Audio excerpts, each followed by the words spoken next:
When the Chicago Sky beat the #1 seeded Connecticut Sun to get to the WNBA Finals, Candace Parker knew that the moment was bigger than herself.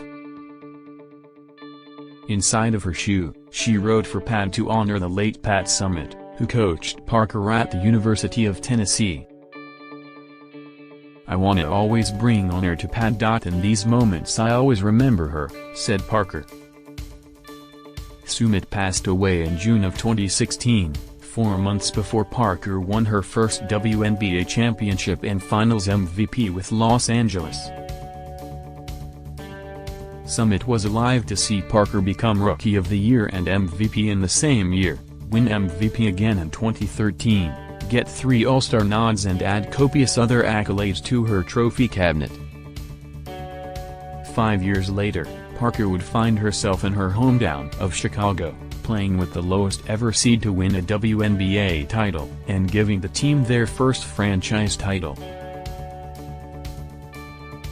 For Parker, the win was for Chicago, for her teammates, for her daughter Layla, and of course, for Pat.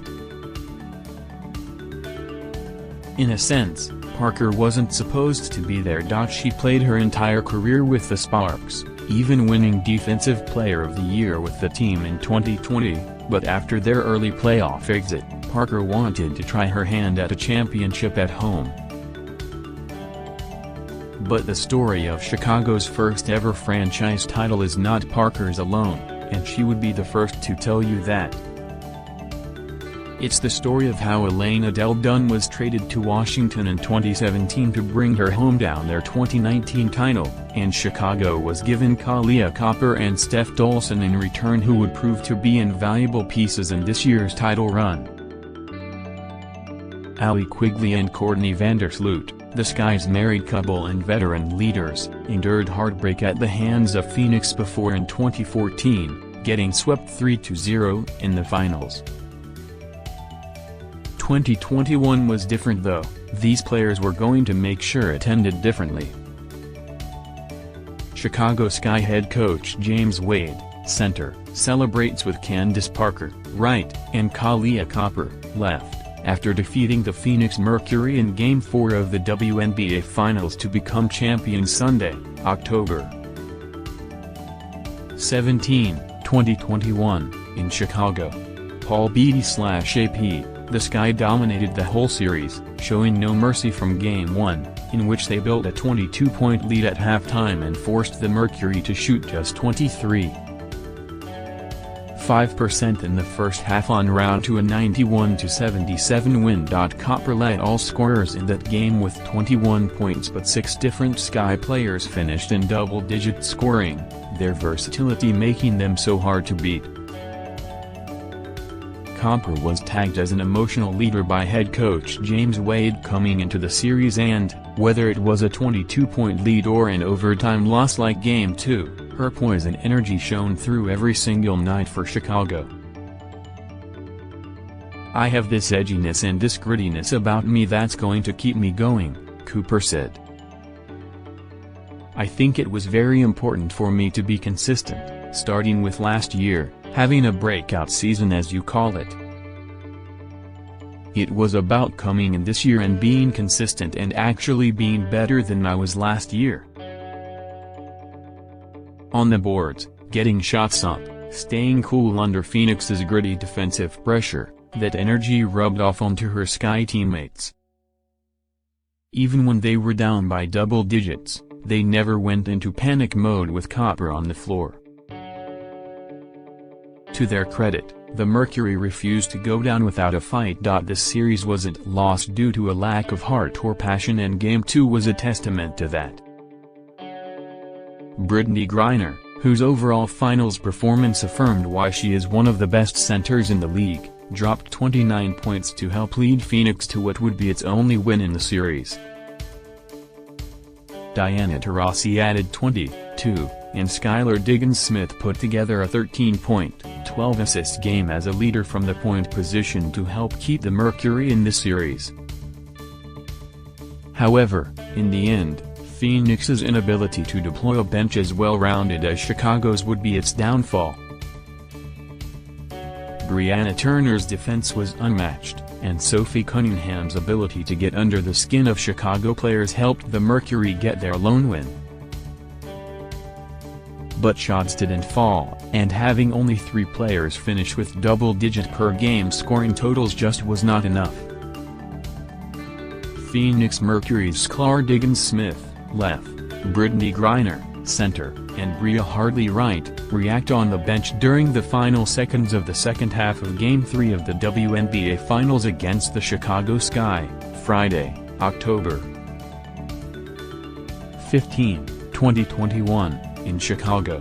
Paul Beattie/AP, going 1-1 in Phoenix, the Sky headed home to Wintrust Arena for the third and fourth game of the series. They were greeted by sold-out crowds each night, with celebrities like Chance the Rapper and Bears quarterback Justin Fields being among the many who came out to support their city. Chicago knew they had to make a statement. The message they delivered in Game 3 was maybe the biggest of the whole series.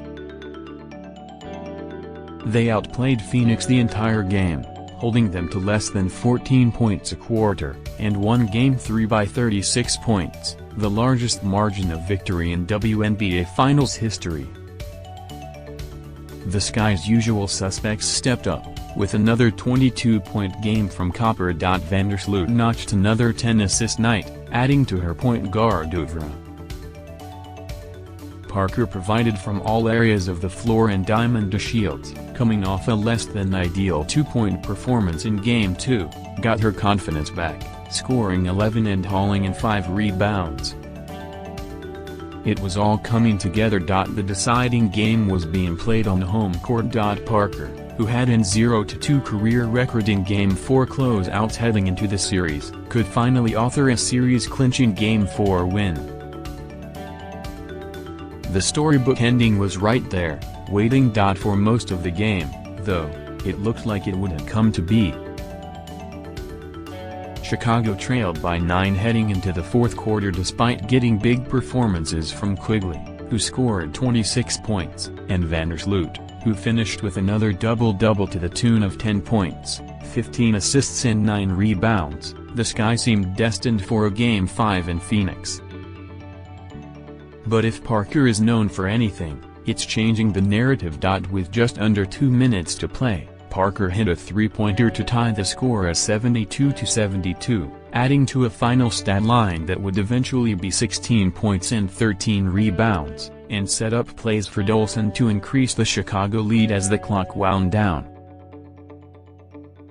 She made sure the looming buzzer would deliver the end she sought by coming home. With 6 seconds left to play, Parker grabbed the game's final defensive rebound, securing the 80-74 win, and sprinted down the court to hug her family in the corner as Chicago won its first franchise title. Chicago Sky's Diamond DeShields right, and Chance the Rapper left, celebrate with the trophy after the Sky defeated the Phoenix Mercury in Game 4 of the WNBA Finals to become champions Sunday, October 17, 2021, in Chicago. Paul Beattie/AP, to no surprise, Copper was named Finals MVP, with even her quietest night in Game 4 still seeing her add 10 points and defensive intensity to the game. Chicago had been a team who played for each other all season, and it was apparent when they had finally won that title. It was a great moment because I never doubted for a minute that we were going to win that game. It was all a matter of when will we take the lead, and once we got the lead, I knew we would be fine, said head coach Wade. The defeat was painful for Phoenix, who were so close to forcing a final game at home, and it loss stung for all those involved. The entire team declined to do media, and it was later revealed that Taurasi had slammed a door at the arena so hard it broke after the loss. It was a moment of uncontainable passion, and evidence that Phoenix wanted better for each other. There is a chance they can get back to the finals mountaintop again, but the Sky were a team who, on paper, looked like they should have been title favorites all along. I think the heartbreaks hurt, but this one is so sweet. Like to do it with this group. "I love this group, I love this team," said Parker. "To do it here at home, it's just like all of those heartbreaks. It was just supposed to."